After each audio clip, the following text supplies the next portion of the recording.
नमस्कार, पॉलिटिकल बाबा में आपका स्वागत है। मैं हूं मनोरंजन भारती।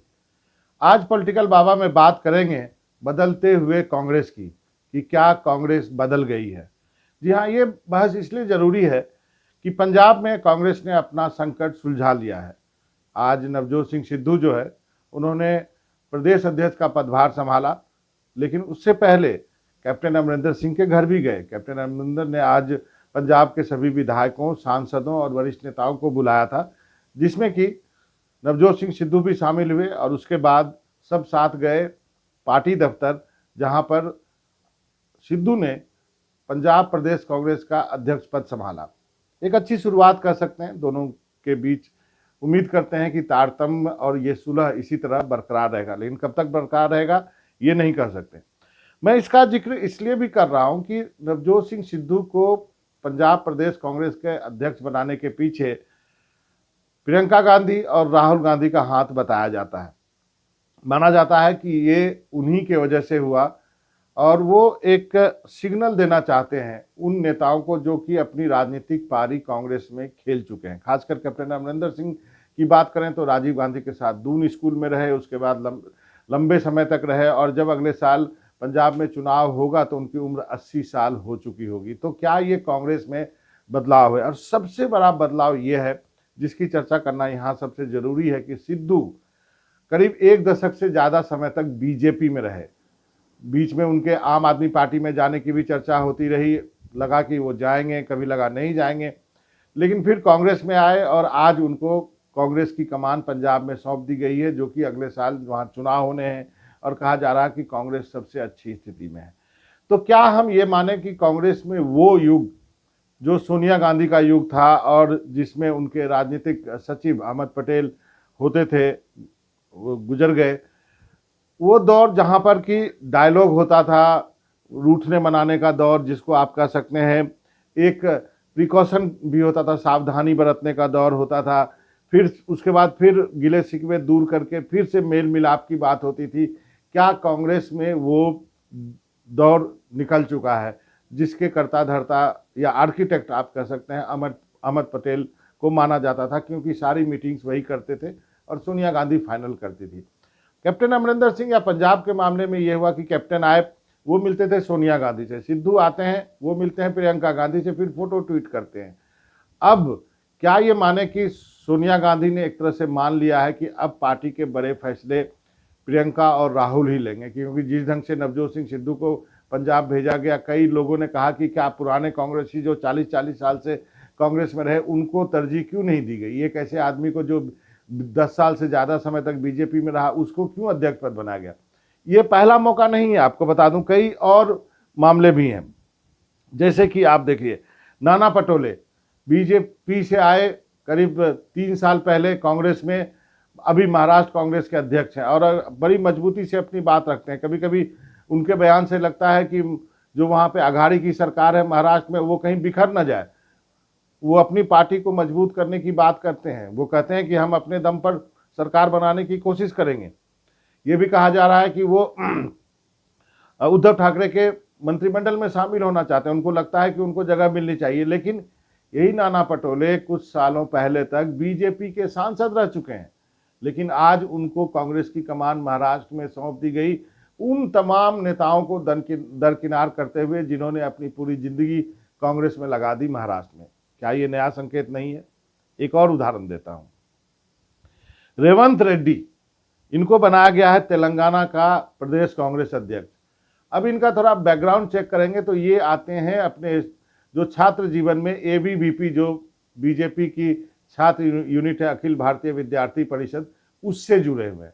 अब आप सोचिए, कोई ऐसा नेता जो कि एबीपी से जुड़ा हो, छात्र राजनीति में, एनएसयूआई में नहीं हो, आप उसको अध्यक्ष बना देते हैं। क्या ये नए कांग्रेस का संकेत नहीं है? ये अपने आप में काफ़ी कुछ कहता है। ये केवल 3 उदाहरण हैं जो कि कह रहे हैं कि कांग्रेस में बदलाव हो रहा है और अब उन लोगों को कमान दी जा रही है जिसको कि राहुल और प्रियंका समझते हैं कि वो डिलीवर कर सकते हैं, वो कर सकते हैं उन चीज़ों को जो शायद राहुल और प्रियंका सोचते हैं। यही वजह है कि महाराष्ट्र में नाना पटोले कहते हैं कि हम सबसे बड़ी पार्टी होना चाहते हैं।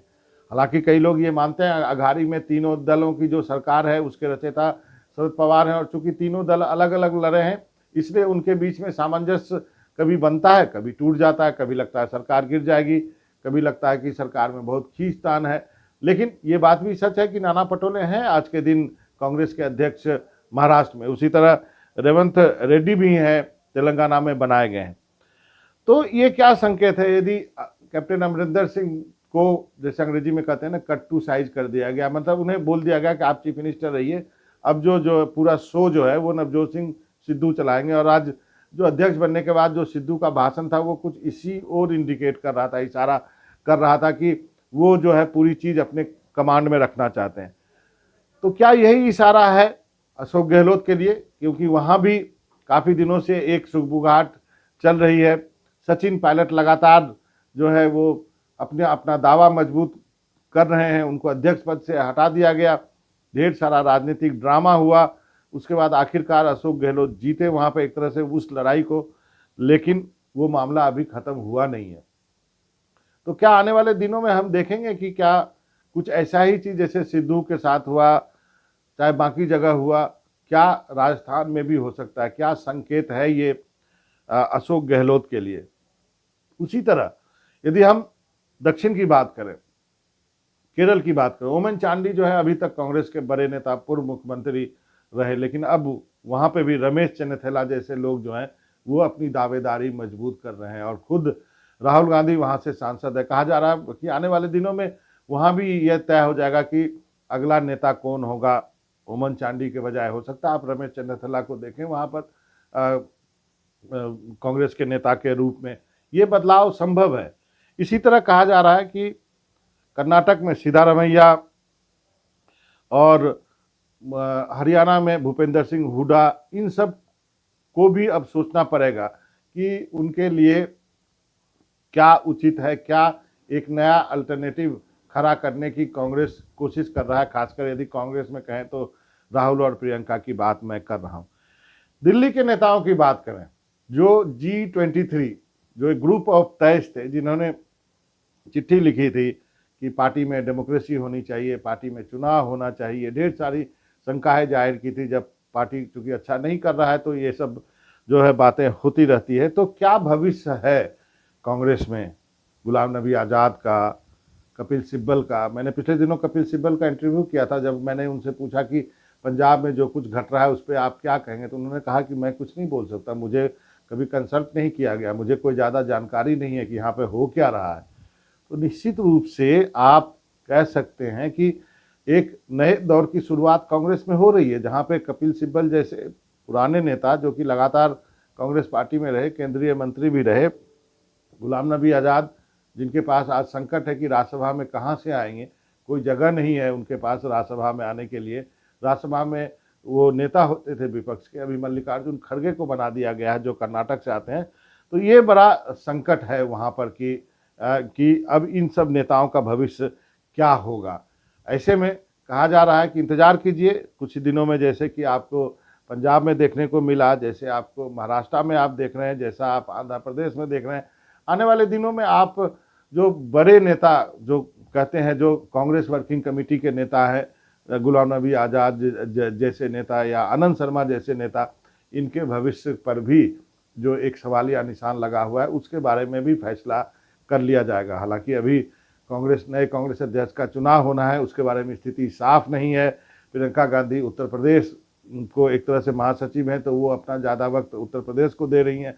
कहा जा रहा है कि सोनिया गांधी शायद कुछ और दिनों तक कंटिन्यू करे कांग्रेस के अंतरिम अध्यक्ष या अध्यक्ष के रूप में, जो भी आप कह लें।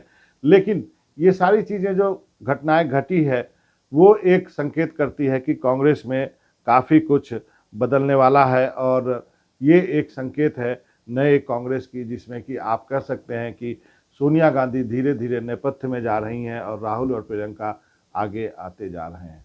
तो आज पॉलिटिकल बाबा में इतना ही। कल कोई नया टॉपिक होगा, नया दिन होगा, नई बात पे चर्चा करेंगे।